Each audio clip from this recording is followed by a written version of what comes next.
Here we are, people. Uncharted.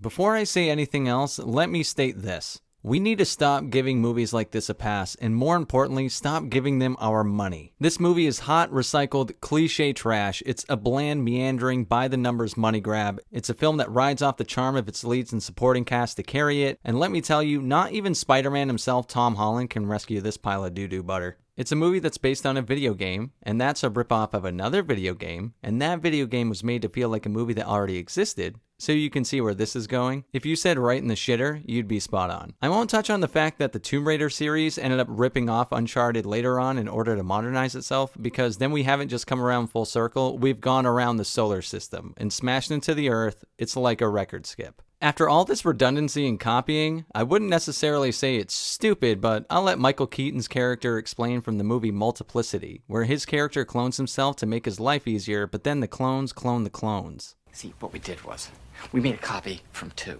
And you know sometimes you make a copy of a copy, it's not quite as sharp as, well, the original. I got a lot.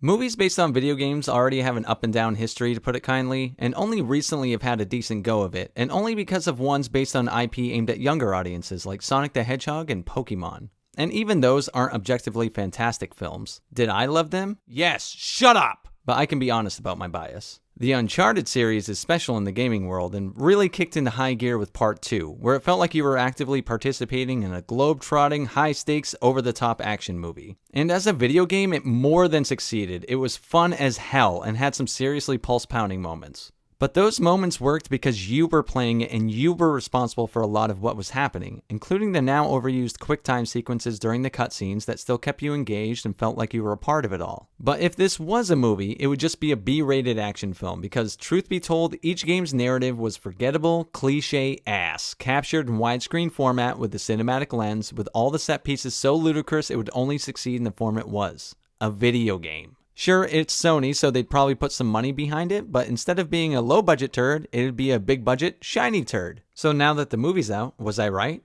Well, I'll tell you. My next career, I'm either going to be a detective or a psychic. The plot of the movie is simple. Marky Mark enlists Spider-Man's help to track down some treasure that's connected to Spidey's long-lost brother Sam, and it ends up being a giant MacGuffin chase. They run around and do some shit, cross each other all cliche-like, meet some friends, stop the bad guys, and are good friends themselves in the end. Yay. Its two leads are actors so famous it's hard to see them as their actual characters. Tom Holland is growing as an actor and he'll escape Spider-Man's shadow one day, and Mark Wahlberg is, well, Mark Wahlberg. You know how Tom Cruise is Tom Cruise in everything he does? Yeah, it's like that. But in the end, these two and the supporting cast are all solid in their roles. The issue with this movie is not the acting. Like modern movies do, it rides off the charm of its highly skilled actors to get away with bad, lazy writing. The movie starts off with Nathan Drake doing Nathan Drake shit, getting involved in an over-the-top scrap 30,000 feet in the air in the back of a cargo plane. This is where we're supposed to get excited because it's a scene ripped straight from the video game. It quickly ends on a cliffhanger. Yeah, I'm serious. The opening sequence is a cliffhanger because it's not the real opening. It's the start of the third act of the movie. Someone recently said to me in a sarcastic tone about this, well, hear me out. Maybe they wanted to hook us at the start of the movie. No shit. The point is you can do that without being lazy about it. So let's break down how. GG's only, boys.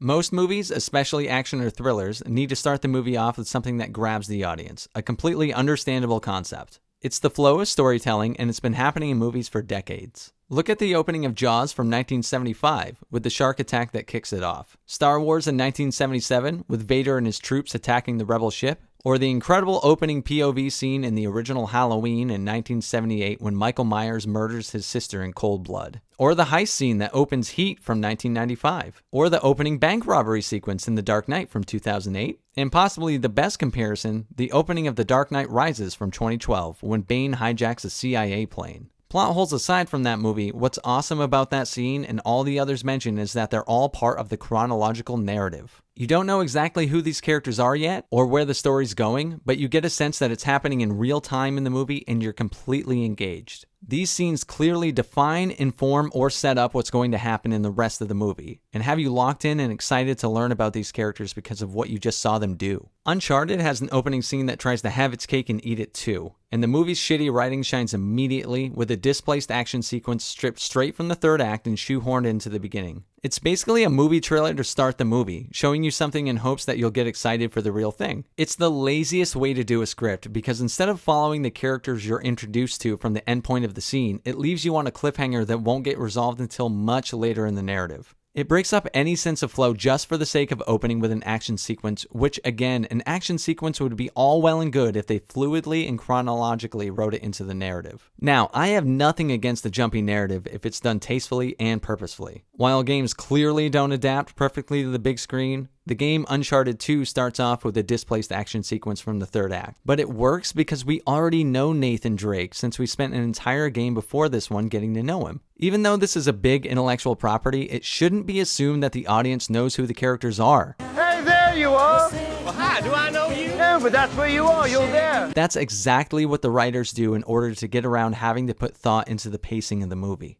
I mean, shit, one of my favorite movies of all time is Pulp Fiction, and any movie fan knows that movie's all over the place. The opening scene isn't just part of the third act, it's the literal final scene of the movie, which in itself isn't even the real ending of the story chronologically. But that purposeful pacing is a part of what makes that movie so good. Jumping the timeline is a big part of how the story's told. Uncharted's opening sequence is the only part of the movie that's shown out of order, meaning it's done just to give us an exciting opening scene without actually having to write one. My issue with the opening of the movie would stop there if it wasn't for the movie time jumping next, not to the present day, but the past. Because that automatically means after the past sequence is complete, we have to time jump again to the present, and we do this all in a matter of a few minutes. It's a fucking yo-yo. Again, not that anyone would confuse the films, but this isn't Pulp Fiction. Time jumping like this clearly isn't part of your storytelling technique since it literally stops after this, meaning it happens simply because the writers couldn't be bothered to find a smoother way to get us the information they think we need. Now, are you going to go ahead and have those TPS reports for us this afternoon? No.